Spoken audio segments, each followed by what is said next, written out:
Hey, salut YouTube, j'espère que ça va bien, on se retrouve aujourd'hui pour une nouvelle vidéo un peu spécifique. Donc déjà, premier truc, on a changé d'appartement. Et donc du coup c'est un peu dégueulasse, on l'a refait. Du coup c'est un petit peu dégueulasse, j'ai toujours pas mon fond vert parce que je vais acheter un truc pour le tendre derrière. J'ai un éclairage qui est absolument pourrave. Ma webcam elle est pas posée au même endroit, du coup je la regarde même plus dans les yeux. Mais bon bref, on s'en fout. Alors aujourd'hui, de quoi on va parler? On va parler de conseils d'écriture. Ceux qui me suivent sur Twitch le savent, tous les jeudis on fait une émission d'écriture. Je lance un thème sur Twitter, peu importe, les gens écrivent un texte dessus d'environ 700 mots, et ensuite j'ai lu en live.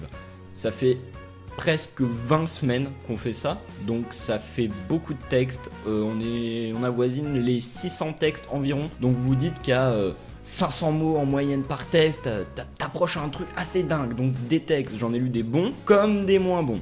Et ce qui est moins bon, c'est pas le fond qui est moins bon, c'est la forme. Alors du coup, je vais vous donner 6 conseils, sans prétention aucune, pour les gens qui veulent écrire, pour qu'ils puissent éventuellement s'améliorer, voir ce qu'ils peuvent faire pour rendre leur texte encore meilleur. Alors le premier conseil que je pourrais vous donner déjà, c'est de faire attention au temps. N'utilisez pas un temps que vous maîtrisez pas. Le nombre de fois où le passé simple est sodomisé pendant mes émissions, c'est un truc de dingue. Le passé simple, il a passé une soirée avec Seyal, quoi. Enfin, plus sérieusement, faites attention au temps, notamment la concordance. C'est un truc qu'on vous dit en français dès le collège, vous faites attention à ce que les temps soient cohérents, tu n'utilises pas n'importe quel temps entre eux. Et surtout, si tu ne maîtrises pas la conjugaison d'un temps, ne cherche pas, ne t'embrouille pas. Le présent, c'est très bien, t'es pas obligé d'écrire au passé simple. L'imparfait, bon, ça peut marcher, machin. Fais avec ce que tu sais faire, ne te force pas à faire comme ce que tu as lu. L'important, c'est que tu maîtrises le temps et point barre. Non, parce que le passé simple, c'est un truc de ouf. Là, je suis presque au point où s'il y a 100 likes sur la vidéo, j'invite un prof de français pour vous faire un cours de passé simple. J'en suis là, quoi. Alors, le deuxième truc sur lequel je voudrais revenir, c'est les répétitions. Alors, on vous dit depuis longtemps, les répétitions,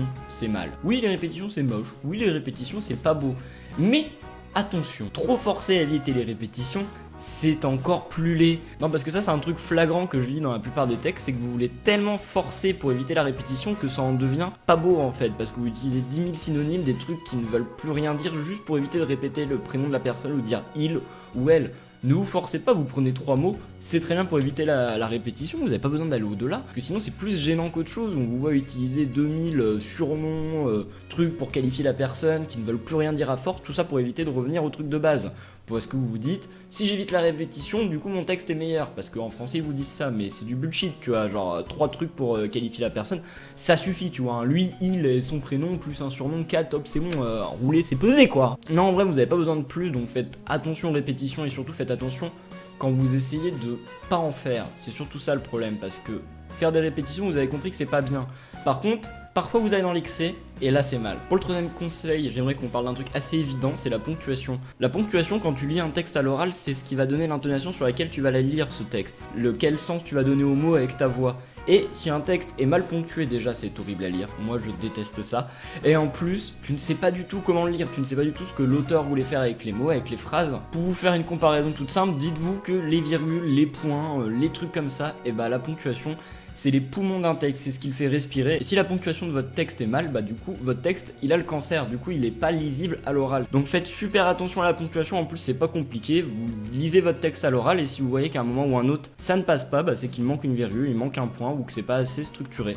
Voilà, c'est tout. L'oral, c'est le meilleur check pour savoir si un texte a une ponctuation correcte ou non. Hop, le quatrième conseil que je peux vous donner, c'est sur les dialogues. Alors, un texte, ce n'est pas un dialogue de théâtre. Si vous voulez écrire du théâtre, faites du théâtre. Ceci étant dit, quand vous écrivez un texte, ne faites pas une succession de dialogues où on voit pas qui parle à qui. Faites pas genre « Bonjour, ça va bien, et toi ? Et toi tu vas bien ? Et toi ? Moi ça va, j'ai mangé une baguette de pain ce matin. Oh là, la confiture, oh le beurre !» Non, on sait pas qui parle, on sait pas s'il y a que 2 personnages, il pourrait en avoir 3 ou 4, on n'en sait rien. À part si c'est un effet de style que vous voulez donner à votre texte, ça sera pas vraiment efficace, au contraire ça va perdre votre lecteur qui va pas savoir quel personnage parle à qui, et donc du coup, le dialogue n'est pas cohérent et on comprend absolument rien. Donc faites attention quand vous écrivez un dialogue à savoir qui parle, savoir qui dit quoi à qui. Vous n'êtes pas obligé de faire des dialogues de ouf et tout, l'important c'est juste qu'on comprenne qui parle à qui, pourquoi, comment, combien il y a de personnes.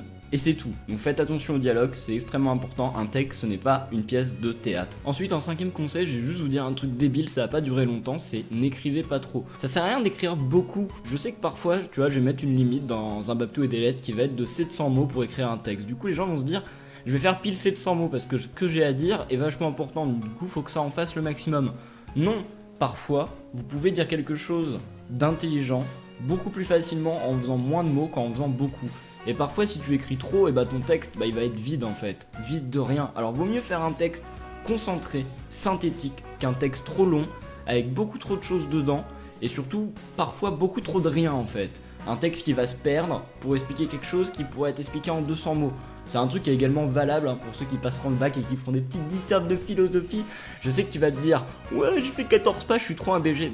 Parfois 2 pages ou 3, ça vaut mieux que 14 pages. Quand t'as rien à dire et que t'écris 14 pages de rien, au bout d'un moment, ça saoule les profs, tu vois. Et bah c'est pareil quand tu fais un texte, tu vas te dire « Oh putain, c'est long, y a rien ». Alors que si ça faisait 200 mots, bah tu te dirais « Ah, c'est intéressant », parce que pour le coup c'est concentré, c'est synthétique, et du coup c'est parfaitement intelligent, et ça utilise très bien la limitation des mots. Bref, moralité de tout ça, soyez synthétique, que ce soit dans vos textes, comme également dans votre dissertation. C'était le petit conseil du bac, hein, vu que ça arrive. Enfin, dernier conseil un peu stupide que je vais vous donner, c'est vraiment stupide, hein, mais c'est faites-vous relire. C'est un truc qu'on vous dit tout le temps depuis le collège, on vous dit relisez-vous, mais la différence que vous avez quand vous faites un texte, c'est que vous pouvez le faire relire par quelqu'un d'autre. L'avis de quelqu'un d'extérieur, que ce soit au niveau de l'orthographe pour qu'il vous corrige, ou au niveau de ce que vous allez écrire, est extrêmement important. Une personne que vous admirez pour son travail, vous allez forcément retenir quelque chose de ses conseils, de ses corrections ou de ses remarques. Donc faites-lui lire votre texte, comme ça au pire vous lirez les siens, et comme ça vous faites un petit travail pour vous toujours